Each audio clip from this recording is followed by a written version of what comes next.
pages of the Bible I see. Road straight and narrow then is waiting for me.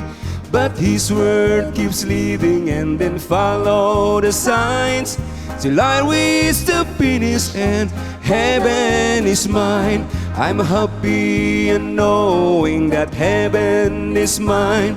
With joy I am going to glory divine. We'll never have a war, never have a care. Everything will be glorious there. I'm happy in knowing that heaven is mine.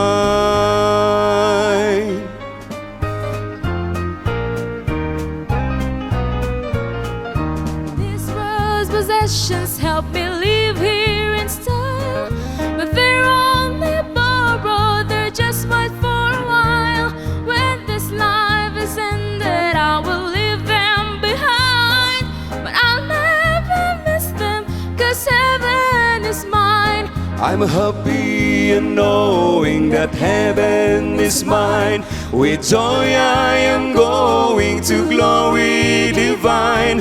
We'll never have war, never have a care. Everything will be glorious there. I'm happy in knowing that heaven is mine. I'm happy in knowing that heaven is mine. With joy I am going to glory divine.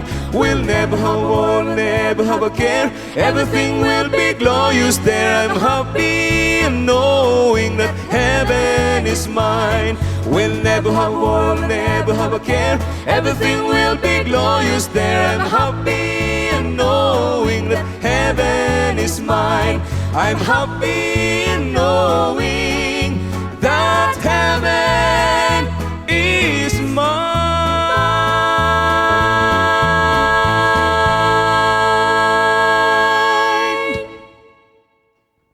Dili malalis mga kaigsuunan, mga kaigalaan, super refreshing and delightful song rendition. Kauban ni Sir Nonoy ug sa iyang mga anak, Honey, right? And Sugar. That's right, Honey and Sugar. Good morning, Maalyaw, singers and voices. Thank you so much for coming over sa Panimbaya sa Kabuntagon. I believe they are your daughters, sir? Sir Nonoy? Wow. I'm sure your parents or friends and family, mga lola, lolo, mama nang nanaw karon ato i-greet.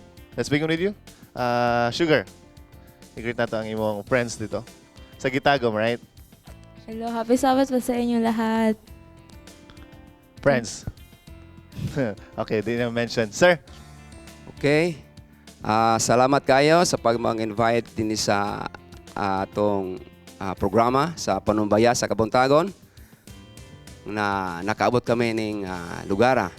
So, akong ipasalamatan ang taga-Matanga Church nga nakaroon nagatanaw inguman sa Manila karon sa akong mga kagrupo sa una. Hello sa inyo. Honey, do you have someone to greet to?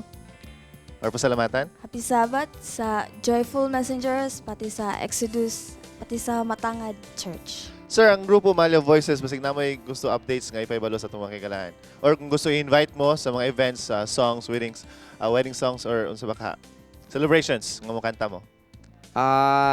Sa karon, si Brother John ang nakabalo ini. Tungod kay sa karon na sa Exodus na ako ka member. Yes. So siya na ang bahala niya siguro inyong siya ang inyong ma-contact.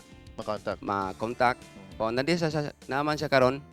So pwede wala po kabalo kung si may schedule na mo. Alright. So, For more information about Maalyaw Voices, mga kapaglam, i-contact ninyo ang Panimbaya sa Kabuntagon o di kaya ang Hope Channel or Sir John dito sa Bulwa sa Joyful Messengers. Pwede po. Now, para sa dugang kasayuran, para unsaon nato pagpili, no? Para mas maayo atong pagpili sa atong mga prutas nga kaunon, atong hibalon together with Miss Layla, this time on Health Bits. Maayong buntag mga kapaglaom. Welcome to Health Bits. This holiday season, different fruits are in demand even when the price is up. Whatever it means, fruits are best sources of vitamins and minerals, high in carbohydrates and water content, less in protein and fats. As you plan to buy more fruits this time of the year, here are some helpful guides.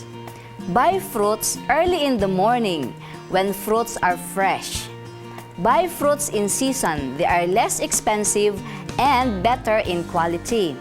Buy fruits enough for the need because fruits deteriorate easily after they have ripened.